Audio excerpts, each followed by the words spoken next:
예, 잘 오셨습니다. 옆에 분한테도 잘 오셨다고. 예, 네, 참 잘 오셨습니다. 예.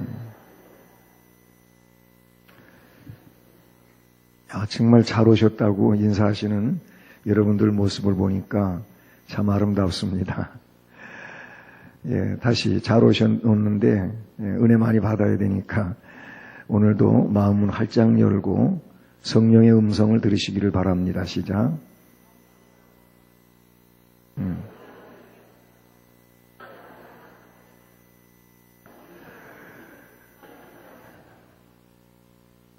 막 앞뒤에서 막 인사하니까 본인도 해야 되는데 그게 좋아가지고 듣기만 하고 좋아가지고 근데 이게요 이렇게 듣는 것보다 많이 하는 게 좋은 거예요. 많이 복을 빌고 또 은혜를 이렇게 선포하고 그렇게 하는 게 본인이 하는 게 더 중요하고 또 그런 일로 여러분의 심령이 은혜가 충만하게 될 줄로 믿습니다. 읽은 이 말씀에 보면은요 아주 짧은 한 절로 되어 있는 말씀이 나오죠. 뭐지요? 아니 성경에 있는데 뭐 오픈북으로 테스트 하는데도 뭐 안 돼요? 뭐? 예, 27절에 그죠? 마귀에게 틈을 주지 말라는 말씀이 있습니다. 예, 마귀한테 틈을 주면 여러분 손해가 왕창 납니다. 그것이 영적인 문제인데요. 근데 우리는 마귀한테 틈을 주기는커녕 마귀야 나 잡아가라 그럴 때가 너무 많아요. 그냥 마귀가 막 그냥 그렇게 공격하고 그러는데도 아무런 반응도 없고 방어도 없고 그냥 무참히 당하는, 그래서 죄송하지만 마귀의 행동이 나오고 하나님이 원치 아니하는 이런 모습으로 마치 비신앙인처럼 그렇게 말하고 행동하고 할 때가 있다는 거예요. 본인은 안 그렇다고 말하지만 주변에서 보면은 저 사람 정말 마귀 짓을 하고 있다, 이렇게 말할 수 있는 그런 언행, 그런 행동이 있다는 거예요. 그 읽은 말씀들에 보게 되면은 분을 내어도 죄를 짓지 말라, 분을 내는 일, 또 도둑질하는 뭐 이런 내용에 대한 말씀이 28절에 나오죠. 그렇게 하지 말고 오히려 열심히 일해서 자기 손으로 수고하여 선한 일을 하라. 그러니까 적극적인 이런 삶과 신앙으로 살아서 남에게 유익을 주는 이런 삶을 살라고 말씀하고 있죠. 그 다음에 29절에서는 더러운 말, 너희 입 밖에도 내지 말아라. 더러운 말은 마귀한테 이미 넘어간 거예요. 그래서 더러운 말은 너희 입 밖에도 내지 말고 오직 덕을 세우는데 소용되는 대로 선한 말을 하여 듣는 자들에게 은혜를 끼치게 하라. 이게 그리스도인들의 삶의 모습, 언어 생활이라고 볼 수 있죠. 그리고 우리가 삶의 전체적인 내용에서 하나님의 성령을 근심하게 하지 말라. 성령은 인격적이신 분이에요. 강제적으로 뭘 어떻게 하시는 분이 아니에요. 인격적으로 역사하기 때문에, 그래서 성령이 근심되는 그런 잘못된 삶을 우리가 살면 성령은 근심하신다는 거예요. 이게 이렇게 돼가지고는 영적인 승리를 위해서 우리가 할 수 있는 일이 아무것도 없잖아요. 그래서 하나님의 성령을 근심하게 하지 말라. 그 안에서 너희가 구원의 날까지 인치심을 받았다. 성령으로 우리가 인침을 받았어요. 그렇기 때문에 그 성령님을 따라서 사는, 그래서 성령님을 기쁘시게 해드리는 삶을 살아야 된다는 거예요. 또 모든 악독, 노함, 분냄, 떠드는 것, 비방하는 것을 모든 악의와 함께 버리고 서로 친절하게 하며 불쌍히 여겨주며 서로 용서하기를 하나님이 그리스도 안에서 너희를 용서해 주신 것처럼 해라. 우리가 얼마나 큰 용서를 받았는지 측량할 길이 없어요. 그렇게 그리스도 안에서 우리를 용서해 주신 것처럼 너희들도 용서하는 삶을 살아라. 그 31절에 보면은 중간에 떠드는 것과 비방하는 것 이런 말이 나와요. 이 떠드는 것, 뭐 좋은 얘기로 말 많이 하는 거 그런 얘기 절대 아니죠. 이거는 별로 덕이 안 되는 얘기로 괜히 쓸데없이 자꾸 떠드는 그런 것을 떠든다고 하는 거예요. 근데 우리 그리스도인들은 그런 이제 언어 생활을 하면 안 되는 거죠. 우리는 떠드는 자 되면 안 됩니다. 우리는 정말 할 말을 하는 자가 돼야 되는 거예요. 그것도 하나님이 기뻐하시는 이런 말을 하는 자가 돼야 된다라는 겁니다. 자, 그리고 5장에 넘어가서도 그 비슷한 언어 생활에 대한 말씀들이 많이 나와요. 3절 같은 경우에 음행과 온갖 더러운 것과 탐욕은 너희 중에서 그 이름조차도 부르지 말라. 이는 성도에게 마땅한 바니라. 누추함과 어리석은 말이나 희롱의 말이 마땅치 아니하니 오히려 감사하는 말을 하며. 그리고 5절 말씀해 보면은 너희도 정녕 이것을 알거니와 음행하는 자나 더러운 자나 탐하는 자 곧 우상 숭배하는 자는 다 그리스도와 하나님의 나라에서 기업을 얻지 못한다. 하나님 나라에서 기업 얻지 못하는 일이 얼마나 불행한 일입니까? 그리고 이런 것들 때문에 하나님의 진노가 임한다고까지 말씀해 주고 있죠. 이 말씀들을 보면 우리가 어떤 행동을 해야 되고 어떤 언어를 구사해야 되고 하는 아주 정답들이 이 말씀들에 잘 나타나고 있다는 사실이죠. 자, 교환으로 돌아와서요. 여러분 5페이지가 아니죠. 6번 그리스도인의 생활 그 앞부분까지 어제 공부했는데요. 6번서부터 그리스도인의 생활 1번 청지기로서 충성해야 된다. 이 마지막 가서 또 청지기에 대한 말씀이 나오니까 거기에서 더 집중적으로 하기로 하고요. 이 청지기는 일을 맡은 자를 말하는 거예요. 주인이 아니고 주인으로부터 일이 맡겨져서 주인을 위해서 일하는 자가 청지기입니다.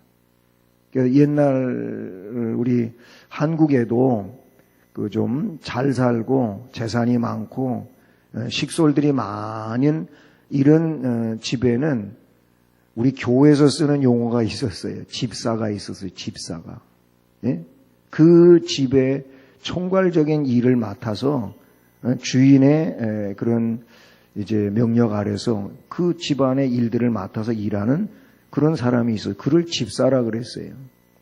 그게 교회만 집사가 있었던 게 아니고 부잣집에도 집사가 있었다니까는요.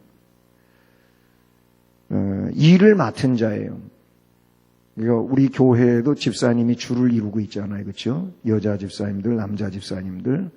물론 안수 집사님이 되기 이전까지의 집사님들은 우리 장로교법에서는 1년직이야, 1년직.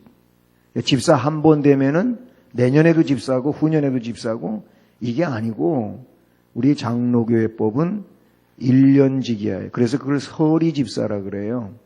안수 집사와가 구분하는 그런 집사의 명칭이죠.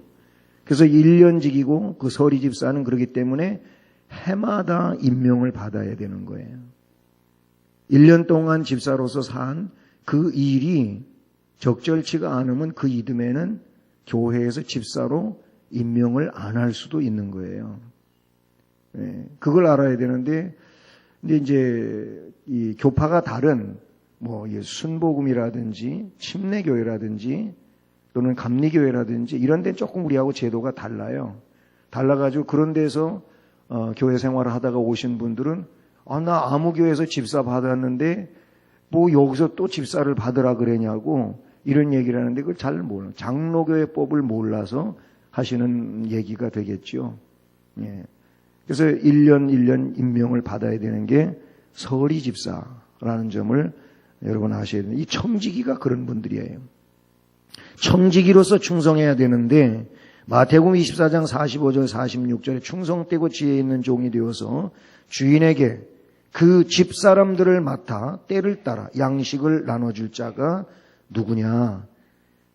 이렇게 잘하는 사람은 46절에 주인이 올 때 그 종이 이렇게 하는 것을 보면 그 종이 복이 있으리로다. 어떤 종이 복이 있어요? 집사, 이 청지기로서의 그 집사의 일을 잘 감당한 자들이 복이 있는 거예요. 아무나 복이 있는 게 아니에요. 담임 목사님이 저희 교회만 아니라 다른 교회도 그래요. 이 마지막 예배를 드리고 축도를 할 때 성부, 성자, 성령 삼위 하나님을 꼭 부르지요. 그리고 마지막 문장에서 어떤 이야기를 하게 되느냐 하면요. 오늘도 예배를 드렸잖아요. 예배를 드리고 선포된 말씀을 통해서 삶을 위해 결단하고 그대로 살기로 나아가는 자들에게 있을지어다 그래요. 성부, 성자, 성령 삼위 하나님의 은혜가 누구에게 있으라고 하느냐 하면은 아무에게나 있으라고 하지 않아요. 그 축도의 문장이 그런 거예요. 그 말씀을 듣고 그 말씀대로 살려고 마음에 결단하고 나아가는 자들에게 있을지어다 그렇게 되는 거예요. 그러니까 그런 결단 없이 그냥 예배만 참여하고 가는 사람들에게는 이 성부, 성자, 성령 삼위 하나님의 은혜가 임할 수가 없는 거죠. 그러니까 말씀을 듣고 결단한다. 왜? 결단은 그 삶을 살기 위해서 하는 거잖아요. 그렇게 삶을 사는 사람들이 복이 있는 거예요. 그 사람들이 또 신실한 청지기가 된다. 이렇게 볼 수가 있어요. 마태복음 25장 그 34절에 보게 되면은 그때의 임금이 그 오른편에 있는 자들에게 이르시되 오른편에 양들로 왼편에 염소로 나눠놓고 오른편에 있는 자들에게 뭐라고 말씀하십니까? 내 아버지께 복받을 자들이요 나와 창세로부터 너희를 위하여 예비된 나라를 상속받으라는 거예요. 그 오른편에 있는 양으로 분류된 사람들은 다 어떤 사람들입니까? 주를 위해서 뭔가를 하기는 했지만은 당연한 일로 알고 한 거예요. 그러니까 뭘 해놓고 이 사람들은 생색을 내는 사람들이 아니에요. 한마디로 말하면 그냥 당연히 내가 할 일인데 어떻게 그거를 그렇게 칭찬하시니까 너무 송구합니다. 그런 거예요. 그런데 이 염소로 분류된 왼편에 있는 사람들을 보니까 이 사람들을 향하여 주님이 안 했다고 말하고 있는 악한 종들이라고 말하고 있어요. 영벌에 들어갈 자들이라고 그랬어요. 그랬더니 이 사람들이 발끈해가지고 아니 우리가 언제 주님에게 안 한 때가 있습니까? 다 했는데 왜 안 했다고 하십니까? 그랬더니 주님이 이들은 하면서 세상 말로 생색을 낸 거예요. 생색을 낸 거예요. 그러면서 주님께는 한 것처럼 됐지만은 주님이 기뻐하시는 일들을 세상 속에서 안 한 거예요. 세상 속에서 안 했기 때문에 그것은 곧 나를 위하여 안 한 것이다. 이렇게 말씀하고 있는 내용을 우리가 보게 되죠. 청지기로서의 충성. 예. 이게 그리스도인의 생활에 아주 가장 기초적이고 또 그러면서도 가장 큰 내용이라 그 얘기예요. 자, 그 다음에 2번은 뭡니까? 다 같이 시작. 네, 군사로서 인내해야 된다. 우리는 그리스도 예수님의 군사들입니다. 십자가 군병이라고 찬송가에 표현되어지고 있어요. 십자가 군병들아 주 위에 일어나. 거기 보면은 십자가 군병으로 막 십자가 군병. 십자가 군인이야. 십자가 군인. 여기서 말하는 십자가 군인은 세상에서 에베소서에 있는 말씀처럼 육에 대한 싸움을 싸우는 자들이 아니고 영에 대한 싸움을 싸우는 자. 바울은 그것을 선한 싸움이라고 말했어요. 영적인 싸움이죠. 우리는 십자가 군사들이에요. 이 군사로서 인내해야 되는 거예요. 디모데후서 2장 3절을 보면 너는 그리스도 예수의 좋은 병사로 나와 함께 고난을 받으라 그랬어요. 그리스도인이 십자가 군사라고 할 때 이 말씀에서 나와 함께 고난을 받으라고 하는데 그 고난에 동참이 안 되고 그냥 거기서 열외가 된다. 그 사람 이 사람은 이미 십자가 군사에서 떨어져 나간 이런 상황이 되는 것이죠. 그리스도인은 십자가 군인으로 살아야 된다. 이게 그리스도인의 생활이에요. 십자가 군인으로 살아야 돼요. 그 다음에 3번 뭐죠? 그래요. 사역자로서 근면해야 된다. 디모데후서 2장 15절에 너는 진리의 말씀을 옳게 분별하며 부끄러울 것이 없는 일꾼으로 인정된 자로 자신을 하나님 앞에 드리기를 힘쓰라. 아멘. 물론 이것은 바울 사도가 디모데에게 한 말이지만 그렇다고 디모데 개인에게만 주어지는 말씀이 결코 아니고 주님을 위하여 일하는 모든 자들에게 주어진 말씀인 줄로 믿습니다. 사역자라고 하는 용어를 쓰게 되면은 마치 목사님 또는 부목사님 아니면 파트의 이런 교육자인 전도사님, 강도사님 뭐 이런 분들만 두고 사역자라고 뭐 이런 표현들이 있는데 그렇지 않아요. 그 원래적 용어가 사역자라고 하는 것은 역시 앞에도 말했지만 이 일을 맡은 자인 거예요. 사역은 일을 말해요. 그 일을 맡은 자가 사역자인 거예요.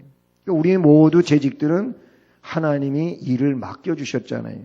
그래서 사역자로서 주님의 일꾼들로서 이제 살아야 되는데 근면해야 되는 거예요. 근면에는 성실이라고 하는 것이 꼭 따라오지요. 근면, 성실해야 한다. 그 다음에 4번은 그릇으로서 깨끗해야 한다. 디모데후서 2장 21절 말씀 찾아보세요. 디모데후서 2장 21절.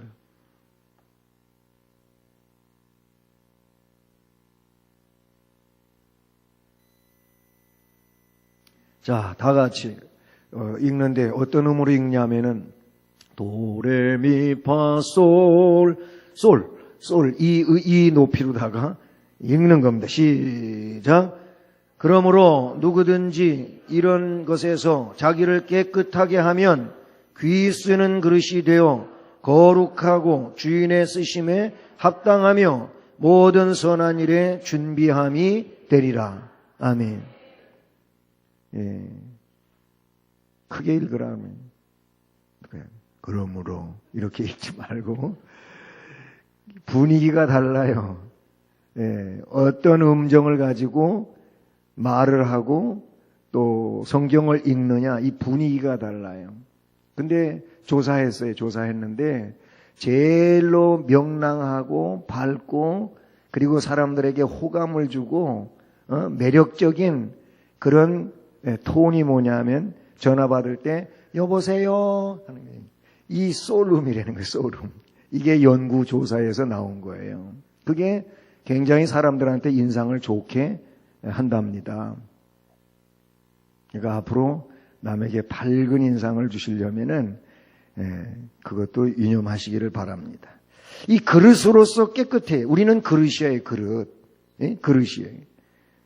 그 디모데후서의 말씀에 보면 큰 집에는 이런저런 그릇이 있다 그랬어요. 뭐 금그릇, 은그릇, 또는 나무그릇, 질그릇.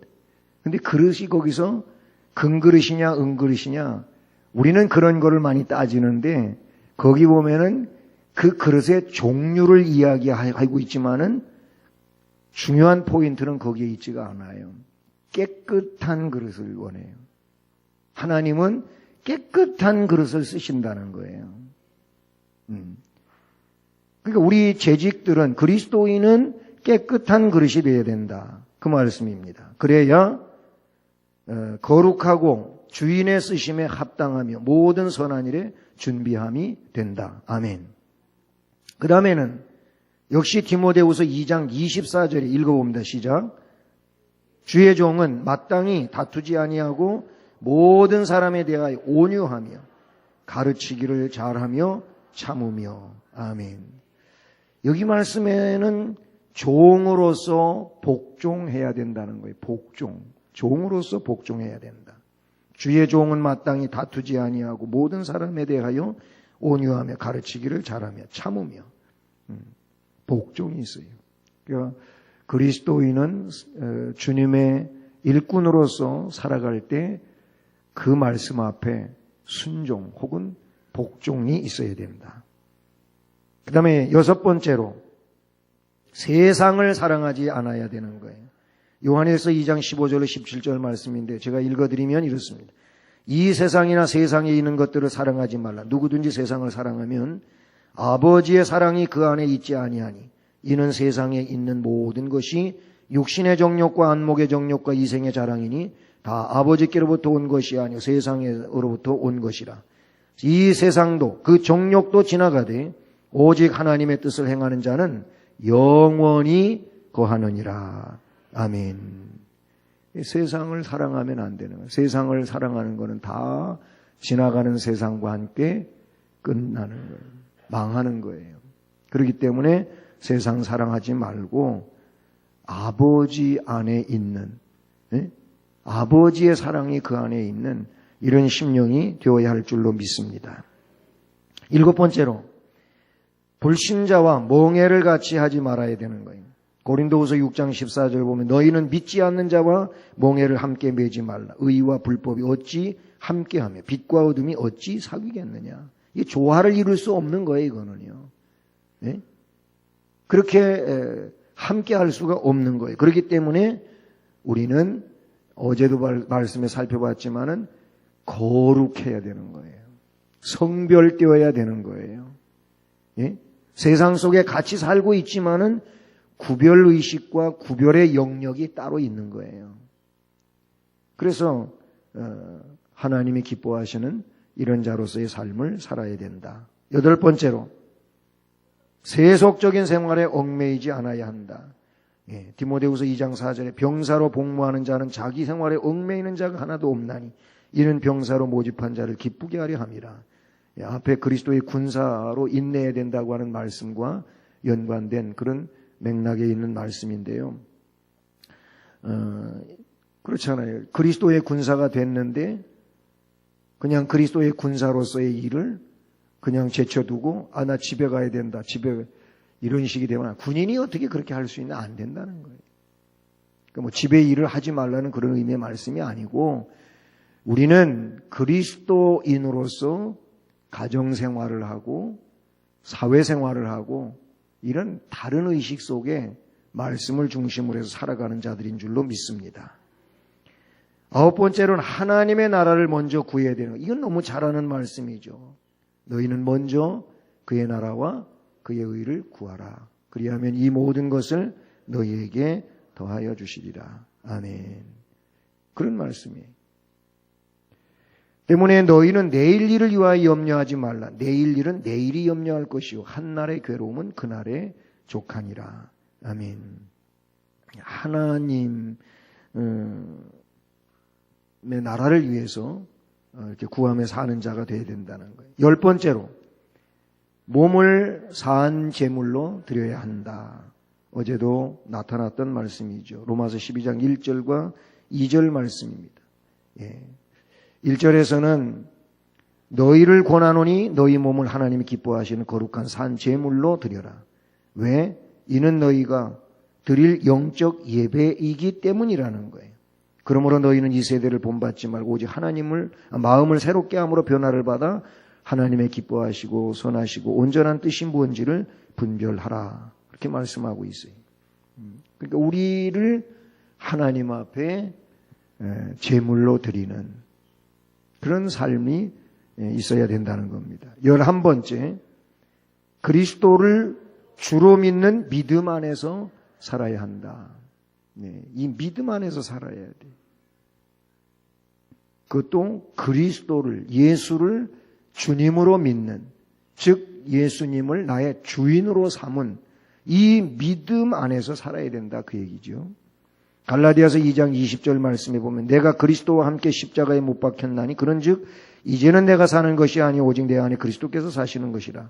이제 내가 육체 가운데 사는 것은 나를 사랑하사 나를 위하여 자기 자신을 버리신 하나님의 아들을 믿는 믿음 안에서 사는 것이니라.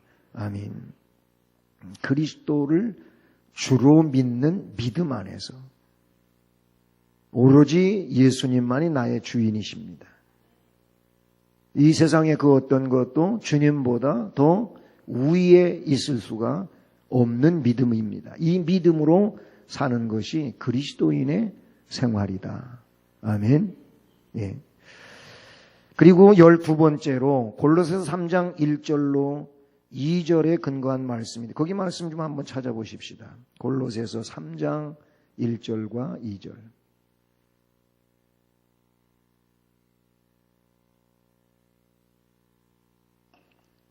같이 읽습니다. 시작. 그러므로 너희가 그리스도와 함께 다시 살리심을 받았으면 위의 것을 찾으라. 거기는 그리스도께서 하나님 우편에 앉아 계시느니라. 위의 것을 생각하고 땅의 것을 생각하지 말라. 아멘. 분명하게 우리에게 말씀해 주고 있잖아요. 하늘의 것을 생각하며 살라. 위의 것은 곧 하늘의 것을 말하고 그리스도와 함께 다시 살리심을 받았다면, 예수를 구세주로 믿는다면, 부활의 생명을 가지고 있다면 위의 것을 찾으라. 거기에는 그리스도께서 하나님 보좌 우편에 앉으셨느냐. 우리가 주님 가신 나라 우리가 가는 거예요. 왜냐하면 주님이 말씀하셨잖아요. 내가 너희를 떠나서 가지만 아주 가는 게 아니라는 거예요. 내가 처소를 예비하러 간다. 거처를 예비하러 가는데 가서 너희의 거처를 다 준비하면, 즉 때가 되면 내가 다시 온다. 와가지고 너희를 그곳으로 데리고 가겠다. 할렐루야. 요한복음 14장에 말씀하고 있는 내용이잖아요. 그래서 우리는 그 하나님 나라 것, 주님이 계신 그곳에 것들을 바라보면서 생각하며 살아야 된다라는 겁니다. 이게 그리스도인의 생활이에요. 우리는 땅에 매몰되면 안 돼요. 세상의 모든 삶에 매몰되면 안 되고 그 속에서 하늘 백성으로 그렇게 살아가야 될 줄로 믿습니다. 13번째로 디도서 2장 11절로 15절 말씀인데 좀 긴 말씀이지만은 요약된 말씀을 보면 그리스도의 영광을 기다리면서 살아야 돼요. 이것은 뭐예요? 주님이 다시 오심에 대하여 우리는 늘 사모하는 마음을 가지고 살아야 될 줄로 믿습니다. 14번째로 예수를 바라보아야 되는 거예요. 히브리서 11장 1절로 2절에 보면 믿음은 바라는 것들의 실상이요 보이지 않는 것들의 증거니 선진들이 이로써 증거를 얻었느니라. 아멘. 예수님을 바라보면서 살아야 돼요. 그래서 이 말씀 말고 다른 곳에 그리스도 예수를 바라보라 했어요. 우리는 그 믿음의 주님을 바라보아야 될 줄로 믿습니다. 그리고 15번째로 가장 큰 은사를 사모해야 돼. 예. 그 고린도전서 12장에 쭉 은사를 이야기합니다. 성령의 은사들을 쭉 이야기하다가 이 31절이 12장 마지막 절인데 그 말씀에서 뭐냐면 너희는 더 큰 은사를 사모하라. 내가 또한 가장 좋은 길을 너희에게 보이리라 하고 13장으로 넘어갔는데 13장에 넘어오면서 뭘 이야기해요? 사랑을 이야기해요. 사랑도 진실성 있는 사랑을 말하죠. 예. 그래서 사랑은 오래 참고 온유하며 하면서 쭉 사랑을 거기에 열거해 내려가고 있는 것을 우리가 볼 수 있는데 그 가장 큰 은사인 사랑의 은사를 사모하며 살아야 되고 우리는 그 은사를 또한 삶 속에 간직하고 살아야 될 줄로 믿습니다. 사랑 있으면은 해결되는 것임을 이야기했어요. 그래서 하나님 사랑, 어제도 말씀드렸지만 그리스도 사랑, 사람 사랑, 뭐 이런 사랑이 있으면 이 사람은 훌륭한 그리스도인이 되는 줄로 믿습니다. 16번째로는 표대를 향해 나아가야 되는 줄로 믿습니다. 여러분, 표대가 분명하십니까? 목표물이 분명하십니까? 예. 이런 얘기는 많이 들어보셨겠지만은, 목표가 분명한 사람은요, 그 목표를 바라보고 가는 사람은요, 현재 내가 있는 이곳에서부터 그곳까지 굉장히 일직선으로 갈 수가 있다 그래요. 목표를 보고 가는 사람은. 여기에서 이를테면 저기 한 몇백 미터 그 앞에 목표를 향하여 곧장 걸어갈 수 있는 일은 그걸 바라보고 가면 된다는 거예요. 그런데 그걸 바라보지 아니하고 한눈을 파는 거예요. 땅을 보고 간다든지 아니면 옆을 보고 간다든지. 예수님은 손에 쟁기를 잡은 자는 뒤를 돌아다보면 안 된다 그랬잖아요. 그같이 뒤를 돌아다보는, 이 사람은 아무리 방향 감각이 뛰어난 사람이라 할지라도 똑바로 갈 수가 없어요. 목표물이, 표대가 분명하지 않으면 그런 거예요. 그리스도인들도 마찬가지. 이렇게 내가 가고자 하는 하나님 나라, 그리스도, 이 목표가 아주 분명한 사람은 주님이 좌우로 치우치지 말라는 말씀이 성경에 나오는데 그렇게 안 해요. 그냥 곧장 길을 가지요. 철로 역정에서 나오는 것처럼 천성을 향하여 곧장 가게 되어 있어요. 그런데 철로 역정에 보니까 한눈을 파니까 자꾸 미혹받아가 끌려갔다가 이게 아닌가비요. 그리고 또 오는데 갈 때는 쉬웠는데 올 때는 그렇게 어려울 수가 없어요. 이게 세상에서 사람들이 실수하고 실패하는 그런 일이라고 볼 수가 있어요. 목표가 분명해야 될 줄로 믿습니다. 주님만 바라보고 가시면 되는 거예요. 천성을 향하여 나아가야 될 줄로 믿습니다. 표대를 향하여 가야 돼.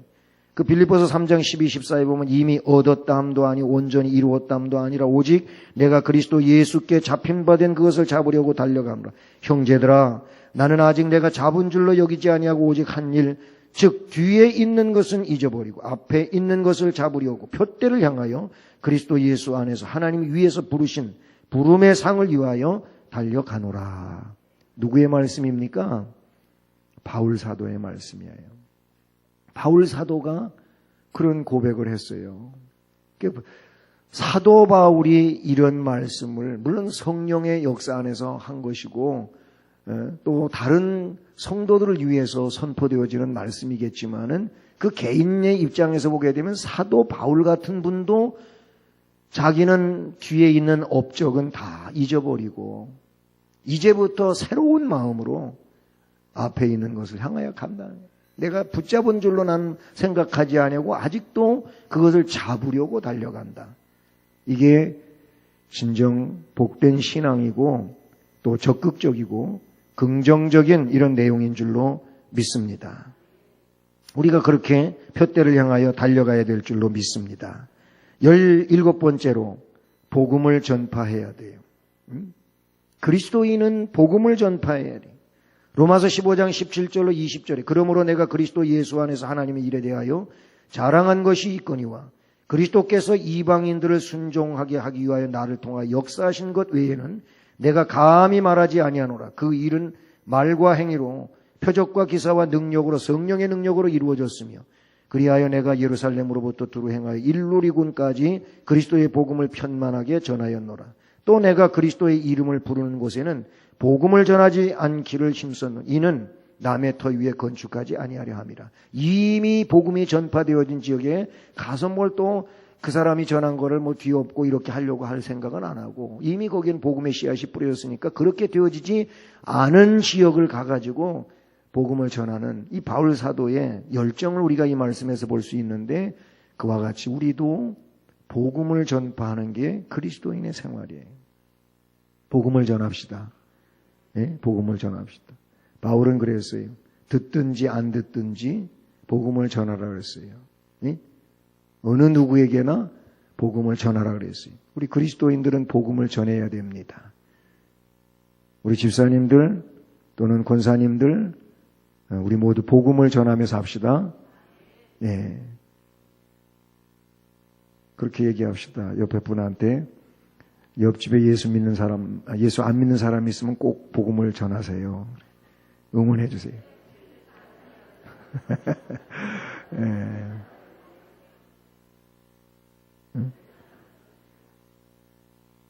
옆집에 뭐 다른 교회 나가는 분한테는 뭐 전할 일이 없지요. 그냥 그분한테는 할 얘기가 있다면 우리 신앙생활 열심히 잘합시다. 예? 그렇게 말할 일이고, 그렇지 않은 예수 안 믿는 사람이 있으면은 그분에게 늘 복음을 전해. 우리 같이 교회 갑시다. 예수 믿읍시다. 예? 그래서 함께 천국 갑시다. 천국이 뭐 있긴 뭐가 있어. 그래. 천국은 분명히 있어요. 예? 지금 괜히 가서 나중에 후회하지 말고 내가 말할 때, 좋은 말 할 때 들으라고 얘기해 주세요. 네. 그 다음에 18번째로 짐을 나누어 져야 되는 거예요. 우리 그리스도인들의 생활은 짐을 나누어질 줄 알아야 돼. 갈라디아서 6장 1절로 4절에 형제들아 사람이 만일 무슨 범죄한 일이 드러나거든 신령한 너희는 온유한 심령으로 그러한 자를 바로잡고 너희 자신을 살펴보아서 너도 시험을 받을까 두려워하라. 너희가 짐을 서로 지라. 그리하여 그리스도의 법을 성취하라. 아멘. 말씀에 짐을 서로 나눠지라 그랬어요. 여러분, 우리는 구역도 있고 기관도 있잖아요. 예. 기관 안에서도 좀 짐을 나눠줬으면 좋겠어요.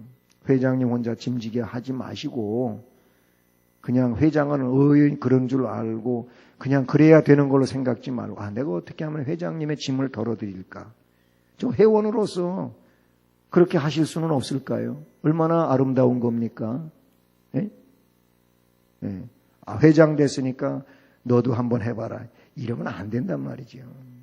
짐을 나눠줘요.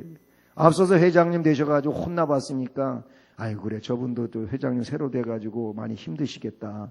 내가 경험이 있으니까 한번 어떻게든지 좀 편하게 잘할 수 있도록 도와드리.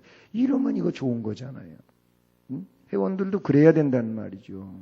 그게 아름다운 회야예요. 그리고 그리스도인의 공동체로서의 모임이란 말이죠. 뭐 짐을 하나도 안 나눠질라는 거예요. 총대를 맸으니까 다 알아서 해라. 그리고 좀 뭐 잘 못하면 일을 그딴 식으로 하냐고 막 또 그러기나 하고. 그러면 안 되지요. 분명히 성경은 짐을 나눠지라 그래서 짐을 나눠지라고. 2016년도에는 좀 짐을 나눠지고 그래서 서로 홀가분하게 주님의 일을 잘 하시고 함께 복 받으시기를 주님의 이름으로 축복합니다. 그리고 그 8번째 항 마지막으로 19번째 순결해야 되는 거예요. 순결해야. 고린도후서도 나오고 베드로후서도 나오는데 여기 말씀들에 보면 순결을 강조하고 있어요. 내가 하나님의 열심으로 너희를 위하여 열심을 내노니 내가 너희를 정결한 처녀로 한 남편인 그리스도에게 드리려고 중매함이로다. 그러나 나는 뱀이 그 간계로 하와를 미혹한 것 같이 너희 마음이 그리스도를 향하는 진실함과 깨끗함에서 떠나 부패할까 두려워하노라. 순결하기를 부패하지 말라는 그런 말씀이죠. 베드로후서 1장 10절 11절도 그러므로 형제들아 더욱 힘써 너희 부르심과 택하심을 굳게 하라. 너희가 이것을 행한 즉 언제든지 실족하지 아니하리라. 이같이 하면 우리 주 곧 구주 예수 그리스도의 영원한 나라에 들어감을 넉넉히 너희에게 주시리라. 순결하면 그리스도의 나라에 넉넉히 들어가는 줄로 믿습니다. 할렐루야. 예. 그리스도인으로서 생활을 살아가는 이런 성경에 이것 말고도 참 많이 나타나고 있는데 이런 말씀들을 우리가 요약해서 살펴봤는데 이런 삶으로서 앞으로 생활에 더 충만한 그리스도인의 생활이 되고 이렇게 하면서 스스로도 좀 자긍심을 가지고 자존감을 가지고 그리스도인으로서 이런 자존감이잖아요 이것이요. 그렇게 사시고 또 주변 사람들에게도 그래 저분은 예수 믿는 사람으로서 뭔가 다르긴 다르다. 그렇게 또 빛이 될 수 있는 우리의 삶이 되기를 축복합니다. 예, 옆에 분한테 이제 따끈하게 참아십시다.